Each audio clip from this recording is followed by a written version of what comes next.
Informasi lainnya, cabai menjadi salah satu penyumbang tertinggi angka inflasi. Karena itu, untuk mengandalkan hal tersebut, pemerintah Kota Mobagu melakukan penanaman cabai 10.000 pohon.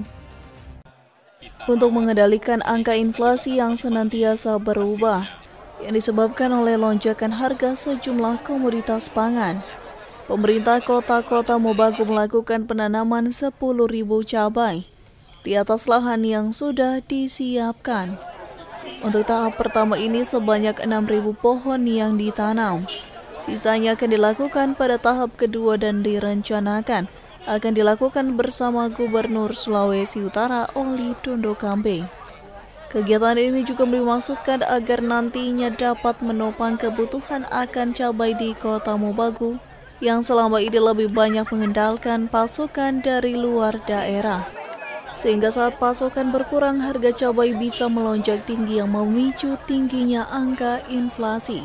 Kami pemerintah Kota Mobagu mencanangkan untuk penanaman cabai. Penanaman cabai yang diprakarsai oleh seluruh ASN Kota Mobagu.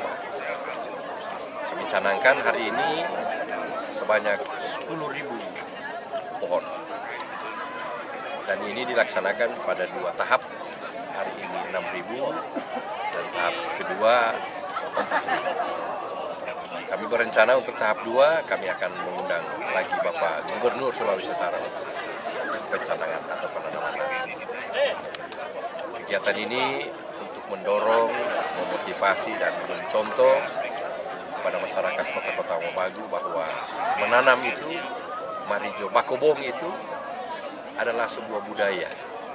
Kenapa ini dilakukan? Karena untuk mengantisipasi inflasi yang tiap bulan, tiap saat bisa bergelombang waktunya, bisa turun, bisa naik. Dengan penanaman cabai ini mudah-mudahan bisa mengantisipasi inflasi di masa-masa yang akan datang. Wali kota pun mengajak masyarakat dapat memanfaatkan pekarangan dengan menanam tanaman hortikultura agar hasilnya nanti bisa dimanfaatkan masyarakat. Tim Liputan Kawanua TV melaporkan.